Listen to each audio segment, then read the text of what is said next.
এনার মাকে বলছে আম্মা আমার ভাই একজন একটু অ্যাক্সিডেন্ট করেছে, সেই জন্য ওই তাকে হাসপাতাল নিয়েছে, আমার আর বাকি 3 ভাইয়েরা ওকে সেবা যত্ন করার জন্য আপনার সাথে কথা বলতে পারছে না, এইরকম বলে তার মাকে সান্ত্বনা দিয়েছে। হয়তো আজকে অ্যাম্বুলেন্স এসেছে, বেশি মানুষ জমাইতে হয়ে গেছে, তার মা বুঝতে পারছে আমার 4জন ছেলে ও আল্লাহর ডাকে সাড়া দিয়েছে। মৈয়ত 4জন আমার আত্মীয়, আমি এই এলাকারই জামাই। আমি মরহুম মকফুর মোহাম্মদ আব্দুল সত্তারের জিয়ের জামাই জামাতা। ওই আত্মীয় ওই 4জন তারা ওমান প্রবাসী ছিল।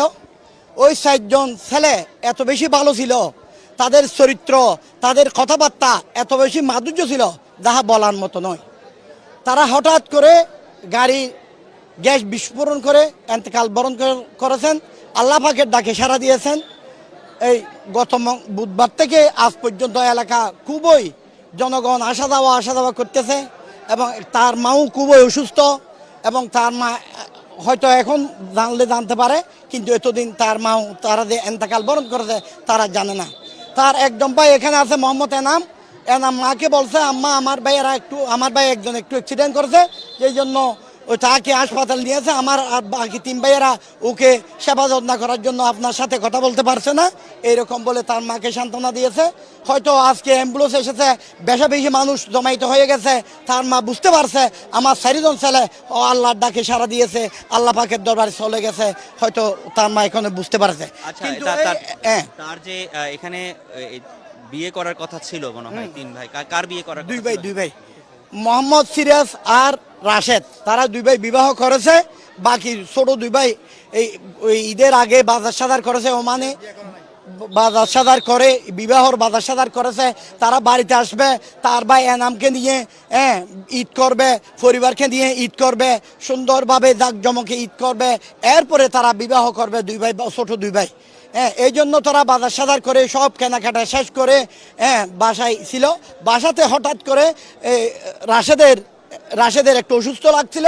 রাশেদকে তখন তারা 3 ভাই মিলে 4 জনেই একসাথে একটা গাড়ি নিয়ে ক্লিনিকে যাচ্ছিল। আমি সেই রকম বয়স শুনেছি, সেই রকম ওই ওমান থেকে ওমান প্রবাসী ওসমান ভাইয়ের কথা শুনেছি। এইটাই সত্য হবে, বাদ বাকিরা যারা বিভিন্ন কথাবার্তা বলছে এটা আসলে আমার মনে হয় সত্য না। কিন্তু তারা গাড়িতে গ্যাস বিস্ফোরণ করে এন্তেকাল করেছে। ওই গ্যাসটা নাকি কোনো বন্ধ নাই, গ্যাসের নাকি কোনো এই সুঘ্রাণ নাই, ওই গ্যাসের কোনো ধরনের এফেক্ট হওয়া এরকম কিছু বোঝা যায় না। গ্যাস নাকি খুবই মারাত্মক গ্যাস।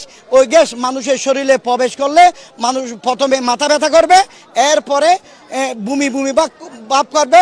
যতক্ষণ পর্যন্ত ওই গ্যাসে ফুসফুস খেয়ে ফেলবে না, ফুসফুস শেষ হবে না, ততক্ষণ পর্যন্ত তারা বেঁচে থাকবে। ফুসফুস খাওয়া যখন শেষ হবে তারা হঠাৎ এন্তেকাল বরণ করবে, আল্লাহর ডাকে সাড়া দেবে। এতটুকু। এই এলাকার মধ্যে একটা সুখের দল পড়েছে।